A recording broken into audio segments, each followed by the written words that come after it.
আসসালামু আলাইকুম বন্ধুরা, আমি Rabeya. Welcome back to my channel Rabeya simple lifestyle. আজকে তোমাদের সাথে শেয়ার করব unique fry egg Maggi recipe.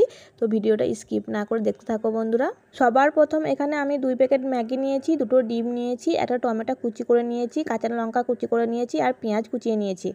একটা কড়াইতে নিয়েছি আমি 2 কাপ মতো পানি। প্রথমে পানিটাকে আমি ভালো করে ফুটিয়ে নেব, তারপর ওই ফুটন্ত পানিতে আমি ম্যাগিটাকে দেবো। তো আমি ম্যাগিটা ভেঙে ভেঙে দিচ্ছি, তারপর আমি ম্যাগিটা নাড়াচাড়া করে সেদ্ধ করে নেব। আমি ম্যাগিটা সেদ্ধ করার পরে ঠান্ডা পানি দিয়ে ধুয়ে একটা বাটির মধ্যে রেখে দিয়েছি। আর দেখতেই পাচ্ছ ঠান্ডা পানিতে ধোয়ার জন্য ম্যাগিটা কত সুন্দর হয়েছে, চ্যাটচ্যাটেও হয়নি আর কারোর সঙ্গে কিন্তু লেগেও যায়নি। তারপর আর একটা বাটির মধ্যে আমি 2টো ডিম ভেঙে নিয়েছি। এরপর ওই ডিমের মধ্যে দিয়ে দিয়েছি স্বাদ মতো নুন, তারপরে একটা চামচের সাহায্যে ডিমটাকে খুব ভালোভাবে ফাটিয়ে নিয়েছি। এবার গ্যাসের মধ্যে একটা কড়াই বসিয়ে দিয়েছি, আর কড়াইটা গরম হয়ে গেলে আমি এখানে 2 চামচ মতো সরিষার তেল দিয়ে দিয়েছি। তেলটা গরম হয়ে গেলে আমি আগে থেকে বাটিতে যে ডিমটা ফাটিয়ে রেখেছিলাম সেই ডিমটা গরম তেলের মধ্যে দিয়ে দিচ্ছি।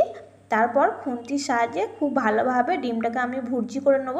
আর ডিমটাকে কিন্তু লাল লাল করে ভুর্জি করে নিতে হবে।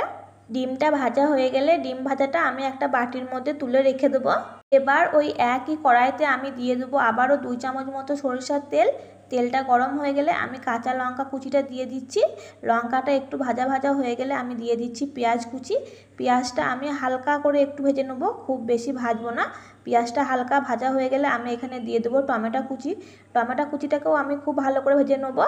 আর টমেটোটা যাতে তাড়াতাড়ি সেদ্ধ হয়ে যায় সেজন্য আমি সামান্য নুন ব্যবহার করেছি, কিন্তু বেশি নুন ব্যবহার করা যাবে না, যেহেতু আমি আগে ডিমের মধ্যে নুন ব্যবহার করেছি।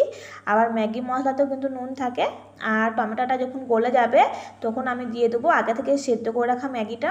তারপর খুন্তির সাহায্যে ম্যাগিটাকে মশলার সাথে খুব ভালো করে মিশিয়ে নিতে হবে আর একটু ভেজে নিতে হবে। দেখতেই পাচ্ছ আমার ম্যাগিটা কিন্তু খুব সুন্দরভাবে ভাজা হয়ে গেছে। এবার আমি আগে থেকে যে ডিমটা ভেজে তুলে রেখে দিয়েছিলাম সেই ডিম ভাজাটা আমি ম্যাগির মধ্যে দিয়ে দেবো। আর এরকমভাবে ডিমটা আগে থেকে ভেজে রাখলে ডিমগুলো যখন খাবার সময় মুখে পড়ে খেতে কিন্তু খুবই মজা হয়। তো তোমরা চেষ্টা করবে ডিমটা আগে ভেজে নেওয়ার। সবশেষে আমি যে মশলাটা ছিল ম্যাগি মশলাটা, সেই ম্যাগি মশলাটা আমি ছড়িয়ে দেবো। তারপর আবারও খুব ভালো করে নাড়াচাড়া করে ভেজে নেব।